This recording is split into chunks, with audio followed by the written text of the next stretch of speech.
Teologia da Reforma Protestante, capítulo 4 do nosso livro, os 5 valores fundamentais da Reforma. Bom, eu vou primeiro então explicar os valores fundamentais da Reforma e depois nós veremos a história detalhada. Nós veremos que esses valores da Reforma, eles vão surgir como uma resposta aos chamados arminianos, né?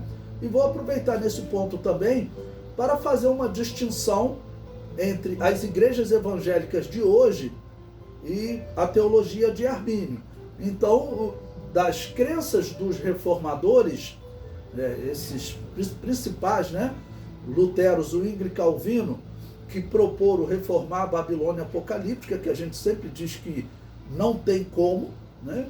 Eles acabaram herdando doutrinas da Babilônia apocalíptica.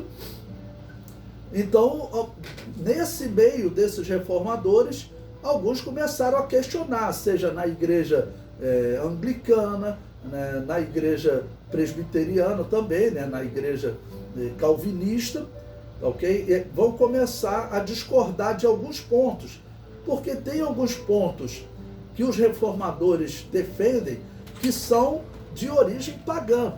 Todos esses pontos são de origem pagã, não tem como ser verdadeira. Principalmente a doutrina da predestinação e o batismo infantil. Não tem como eles serem verdadeiros. Então, naturalmente, o cristão vai contestar e vai se recusar a acreditar nesses pontos. E então, o que eles farão?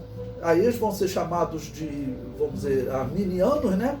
Eles vão elaborar 4 pontos, tá ok? Para se opor ao que os reformadores estavam pregando.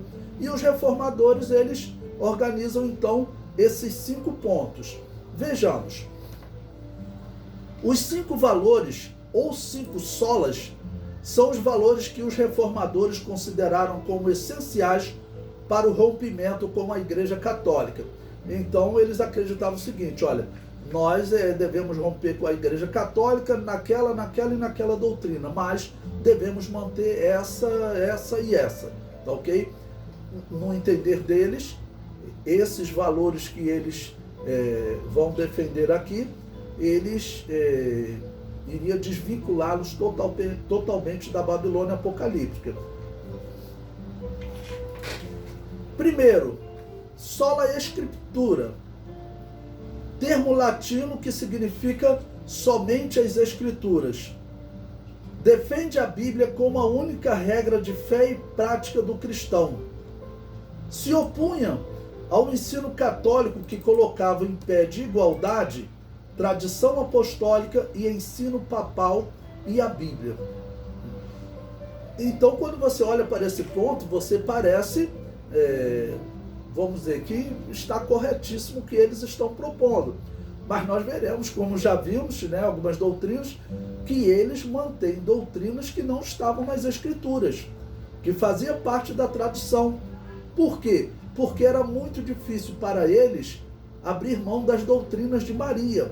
E lembrando que essas doutrinas da mariolatria são as principais doutrinas que ligam a Igreja Católica à Babilônia apocalíptica, que era o Império Romano. O Império Romano, ele detinha esse título pela sua religião. Lembrando que Babilônia passou a simbolizar confusão, ok? Então, religiosamente falando, o Império Romano era essa confusão. Ele tinha deuses da Babilônia, como era Semíramis, que eles chamavam de Diana, tinham os deuses gregos, todos os deuses que eles encontravam, eles passavam a adorar também. Até o Deus de Israel, diz a história, que eles enviavam de tempo em tempo, né, uma determinada quantidade de animais para serem sacrificados em homenagem ao Deus de Israel. É claro que Deus não recebia aquele sacrifício. Era o típico sacrifício de tolo. Por quê? Deus não iria receber o sacrifício daquela que era a Babilônia apocalíptica nos dias de Jesus. E ali pelo 5º século ela passa toda a sua religiosidade para essa Igreja Católica Apostólica Romana. Então, eles têm esse discurso de somente as Escrituras, porém eles não seguem somente as Escrituras. Martinho Lutero disse: um simples leigo armado com as escrituras é maior que o mais corajoso papa sem elas. Bom, e os papas, com certeza, eles não tinham as escrituras, né? Nós estamos aí no dia 24 de outubro de 2020, e nós estamos vendo como o Papa está rejeitando as escrituras, está falando em reconhecimento de uma bênção de Deus através do casamento de homossexuais. A bênção de Deus eles nunca terão, porque Deus não aprova esse tipo de relação.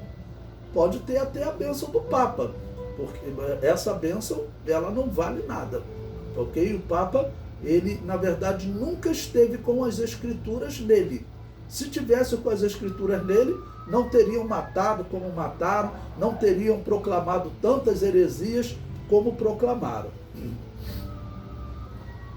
Zwinglio, em seus debates com os padres católicos que defendiam as tradições, defendia a supremacia da Bíblia e exigia que apresentassem evidências bíblicas das reverências aos santos.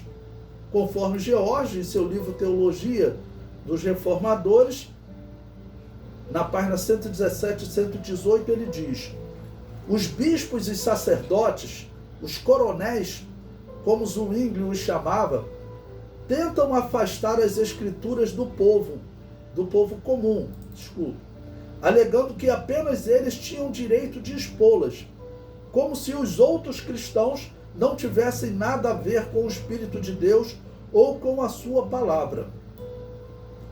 Perto do final do debate, Zwinglio lançou um último desafio a Faber: se você conseguir provar que um de meus artigos é falso mediante o Evangelho, eu lhe darei um queijo de coelho. Bom, Zwinglio, por exemplo, ele vai ser outro, né, que ele também não vai obedecer esse sola somente às Escrituras. Porque Zwinglio, ele esteve perto de se converter.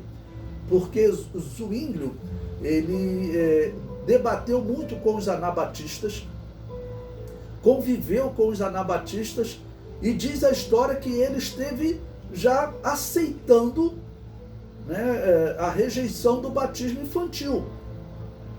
Ele então estaria se libertando de uma doutrina católica importante, ok? Porém, não se sabe por que, de repente, Zwinglio mudou de direção e começou a afirmar de novo que o batismo infantil era necessário sim. E é estranho aqui quando ele chama os bispos e sacerdotes da Igreja Católica de coronéis, porque Zwinglio, ele foi um tipo coroné, né, como chamam, dos anabatistas, porque se for contar Zwinglio, Lutero e Calvino, Zwinglio foi o maior assassino. Calvino expulsou os anabatistas da cidade dizendo: olha, ou vocês saem de Genebra, abandonem todos os bens, abandonem tudo, vão embora, porque se vocês ficarem, eu vou julgar, condenar, matar todos vocês, né? Então, como eu sou misericordioso, né, o herege já falou isso, aí ele faz: então eu vou dar chance a vocês de saírem da cidade. E claro, os anabatistas tiveram que se retirar. Zwinglio não, Zwinglio, ele dirigia as matanças, ele levava para os rios, afogava os anabatistas. Então ele era um típico coroné também, né? Hoje nós vemos sites católicos falando tanto de Lutero, quanto de Zwinglio, quanto de Calvino, falando dos reformados, né, como inquisidores. E eles falam, aí eles dizem: olha, a farsa caiu porque vocês também mataram, né? O problema todo é que os católicos dizem que nós evangélicos, nós fazemos parte desse grupo. O que eles não conseguem ver é que nós estávamos sendo mortos por eles, né? Mas não conseguem ver por cegueira, porque a história mostra claramente. Quem é que Zwinglio estava matando? Eram os bruxos? Eram os feiticeiros? Eram os pagãos? Não. Eram cristãos que discordavam dele no tema batismo infantil. Então Zwinglio, eles chamavam os outros de coronéis, né? Mas ele também vai ter a mesma prática.